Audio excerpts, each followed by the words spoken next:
Hello everyone, it's Kim Murden, herbalist here today doing my herbal stuff, and you'll see I've got one pair of rubber gloves on because a few films ago I showed you how I processed the harvesting and the turning into tincture of Skullcap, and today I'm going to show you the final stage of that. It's been about 3 weeks now since I've been leaving the herbs to what we call macerate and make a menstruum.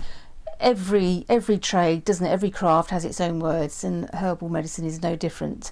So first of all, I'm just going to show you my trusty press. I've had 2 presses in my life, and this is the second one, which is been gifted to me by a very fine pair of herbalists who have retired now. Sadly, one of them has just died recently, so every time I will use this I shall remember them very much. So some of you may recognise it. It's actually what we call a shop press, and it goes up to 10 tons.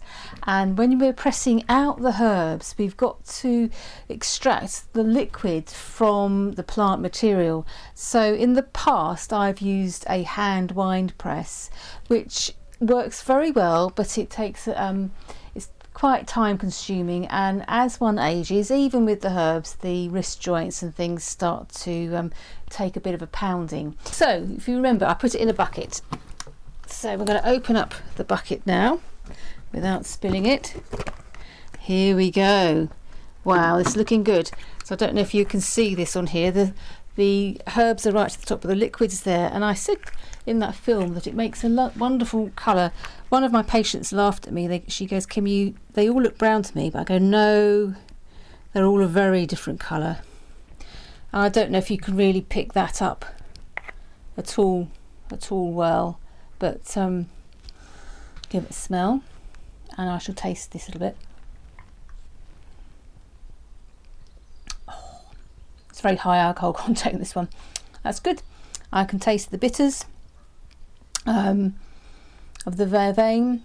Can really feel where it's kind of travelling through your body as you do that, and what impact it's having. Let's just pop that down there. So first of all, going to get the jugs in the right place, and on this I'm going to empty the contents into the cylinder, and in the cylinder there's another inner cylinder. Should have done it the other way around, shouldn't I? Clink clank, where there's a steel ring with holes in it. That sits inside there. There's a tap at the bottom. Going to put in 2 press bags. So these are made from a nylon material. These ones, I mean, I sometimes use netting, other netting material, so it's so that it catches any of the content from passing through into the tincture. So these just sit over the top like so. Ow! Always going to be a bit fiddly, isn't it, when you've got to show people. So first of all, going to make sure that everything's lined up and tip the excess liquid off and through. As you can see, don't know if you can pick up, that's an amazing colour.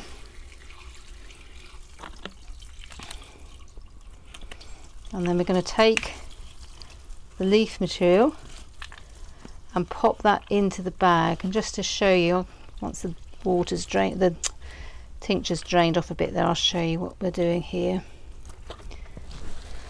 So if you've seen that film, here it is all chopped up. So everything that was in that plant material has been extracted out by the mixture of water and alcohol. And the alcohol is really to keep the herbs preserved and keep all those active constituents in suspension. And in Western herbal medicine we do dispense mainly with tinctures. It's a very efficient way of doing it. You only have to take a small dose 2 or 3 times a day. It's slightly warming as well. I mean, the alcohol is negligible, and you can burn the alcohol off with just some boiling water, and it gives the medicines a long shelf life as well. I mean, this mix, if I wasn't using it up, it would last years, literally years on the shelf. But I get through a lot of Skullcap. just going to push this all down. It should. I'm just going to push the herb plant material down. I'm just going to drain some of the liquid off as well. I don't know if you can see that. Opening the tap, out it comes. I'm going to save every single drop of it.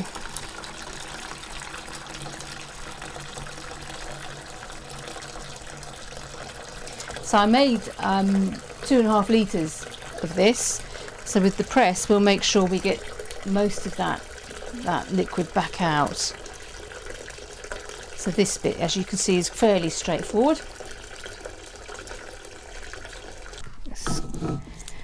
There we go. Line that up, the tap up. Gonna get the bucket, not the bucket, the jug even underneath. Open the tap once more.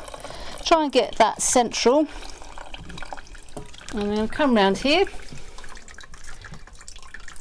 And this is the joy of having a hydraulic press. So I'm going to just do this, and you may see the ram head is now just going down, and it's just going to, and I'm using very little effort here, which is great, because when you're doing it by hand you are using a lot of muscle power.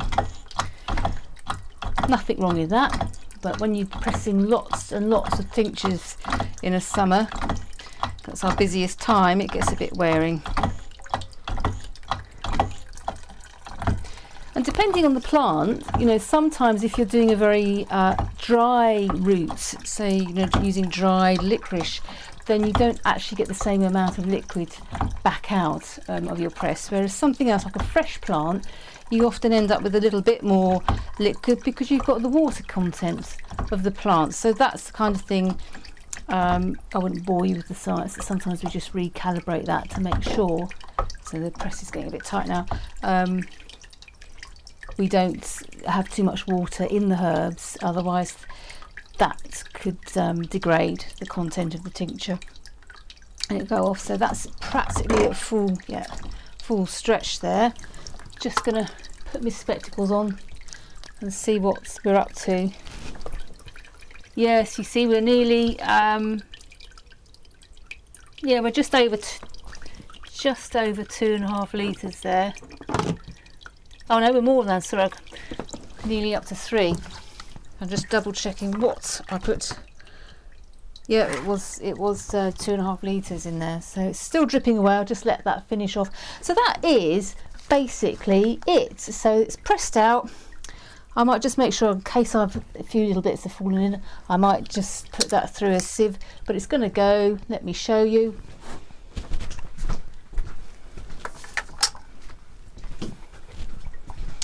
And be stored in one of these large, what we call amber Winchester bottles, medical bottles. So it's, the brown will protect it from the light. It's going to be stored in a cool place, and it gets labelled up, and then my lucky old patients get to drink it in their mixes and feel a lot better from the benefits of it.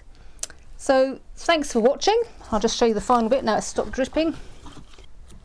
So, and that content in there, I won't lift it off because it's going to drip everywhere, but what's left of that, the marc, the compressed herbs, can go straight on the compost, so nothing is wasted at all. So it's a very complete, integral process. And to say that when we take herbal medicine, our bodies really do know how to break it down and process it just as it does with food. So unlike modern medicine, which has its place, I always have to put that caveat in, but practically every single modern medicine gets excreted through our body, and we will find it in the water supplies.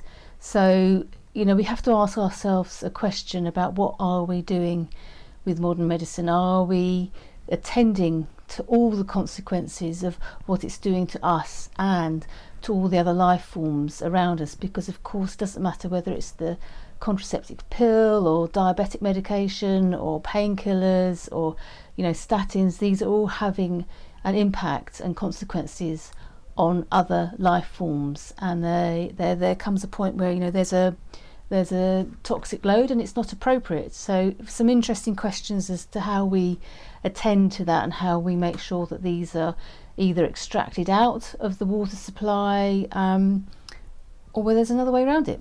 But that's a big conversation, maybe not for this little video. So there you go, ready to go with some Skullcap tincture. Let's give you a close-up without spilling it. So yeah, chin chin. So thanks for listening, and do like and subscribe my YouTube channel. Here I am with my big bottle of labelled Skullcap all ready for use.